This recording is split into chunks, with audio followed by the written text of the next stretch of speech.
नमस्कार, स्वागत है आपका। टीएनपी न्यूज देख रहे हैं आप और मैं हूं आपके साथ शाहनवाज मिर्जा। सदस्यता मामले में कांग्रेस अब फ्रंट फुट पर लड़ाई लड़ने के मूड में नजर आ चुकी है और राजघाट पर पार्टी के कई दिग्गज नेता एकजुट होकर भारतीय जनता पार्टी पर हमला बोलते नजर आए।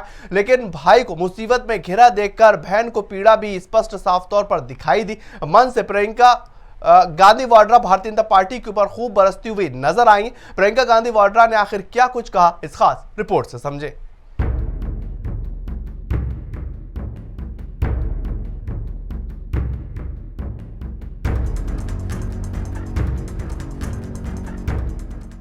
उस शहीद के बेटे को आप देशद्रोही कहते हैं, आप मीर जाफर कहते हैं। लगा दो केस मुझ पर, जेल ले जाओ मुझे भी, लेकिन सच्चाई ये है कि इस देश का प्रधानमंत्री कायर है। कांग्रेस नेता राहुल गांधी की सदस्यता जाने के बाद से ही कांग्रेस के बीजेपी पर हमले और तेज हो गए हैं। कांग्रेस अध्यक्ष मल्लिकार्जुन खड़गे से लेकर तमाम छोटे बड़े नेता मोदी के विरोध में सड़कों पर उतर आए हैं।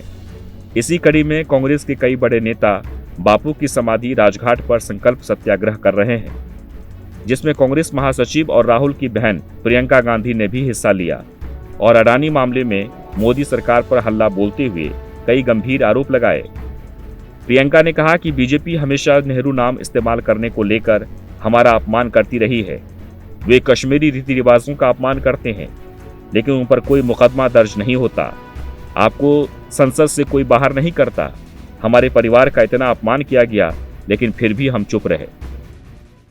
उस शहीद के बेटे को आप देशद्रोही कहते हैं, आप मीर जाफर कहते हैं, उसकी आप मां का अपमान करते हैं। आपके मंत्री मेरी मां का अपमान भरी संसद में करते हैं। आपके एक मुख्यमंत्री कहते हैं कि राहुल गांधी को पता भी नहीं है कि उनका पिता कौन है। आपके प्रधानमंत्री भरी संसद में खड़े होकर कहते हैं कि ये परिवार नेहरू नाम को इस्तेमाल क्यों नहीं करता। पूरे परिवार का अपमान करते हैं।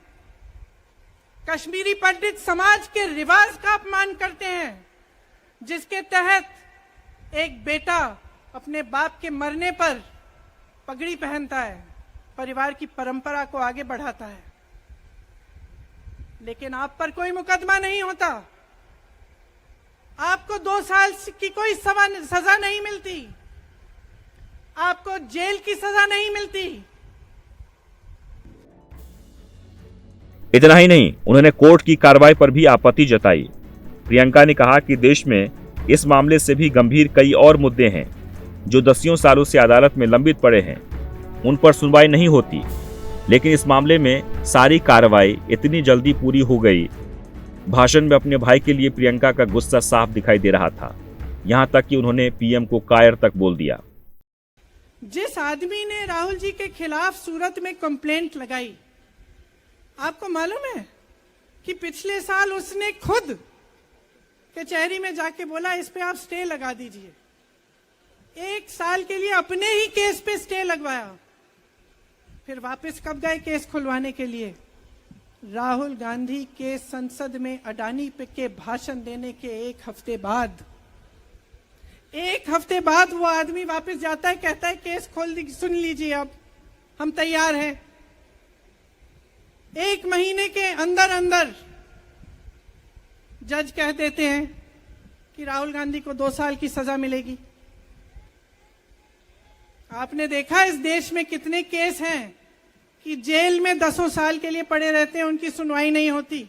ये तो सुनवाई भी फट से हो गई, जजमेंट भी फट से हो गई, सजा भी फट से हो गई। और आपने कह दिया अगले दिन कि 8 सालों के लिए ये चुनाव नहीं लड़ सकते, संसद से बाहर कर देंगे इनको।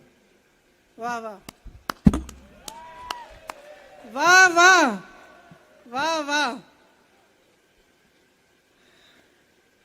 बहुत धैर्य है आप में। अरे कायर हैं, कायर है इस देश का प्रधानमंत्री। लगा दो केस मुझ पर, लगा दो केस मुझ पर, जेल ले जाओ मुझे भी, लेकिन सच्चाई ये है कि इस देश का प्रधानमंत्री कायर है। प्रियंका ने कहा कि हमारी विचारधारा भले ही अलग है, लेकिन हमारी नफरत की विचारधारा नहीं है। इस दौरान उन्होंने भगवान राम का भी जिक्र किया। उन्होंने बीजेपी से ही सवाल पूछते हुए कहा कि आप हम पर परिवारवादी होने का आरोप लगाते हैं, तो बताइए भगवान राम कौन थे जिन्होंने वनवास के बावजूद परिवार और अपनी धरती के प्रति अपना धर्म निभाया? तो क्या वे भी परिवारवादी थे? हमारी विचारधारा अलग है, लेकिन हमारी नफरत की विचारधारा नहीं है। तो मैं पूछना चाहती हूं, एक आदमी का कितना अपमान करोगे? कितना अपमान करोगे? क्या यही है इस देश की परंपरा? आप परिवारवादी कहते हैं, तो भगवान राम कौन थे? भगवान राम को वनवास में भेजा गया। उन्होंने अपने परिवार, अपनी धरती के प्रति अपना धर्म निभाया। क्या भगवान राम परिवारवादी थे? क्या पांडव परिवारवादी थे? बहरहाल ये तो शुरुआत है, क्योंकि जहां बीजेपी इस कार्रवाई को सही करार दे रही है, वहीं कांग्रेस इसे बदले की भावना से की हुई कार्रवाई बता रही है। वैचारिक और कानूनी लड़ाई लड़ने के लिए कांग्रेस के सभी नेता फ्रंट फुट पर आ चुके हैं और सड़क से संसद तक मोदी और अडानी का भी नाम गूंज रहा है। साथ ही कांग्रेस इस मुद्दे पर लगातार सवाल पूछ रही है। Bureau report, TNP news.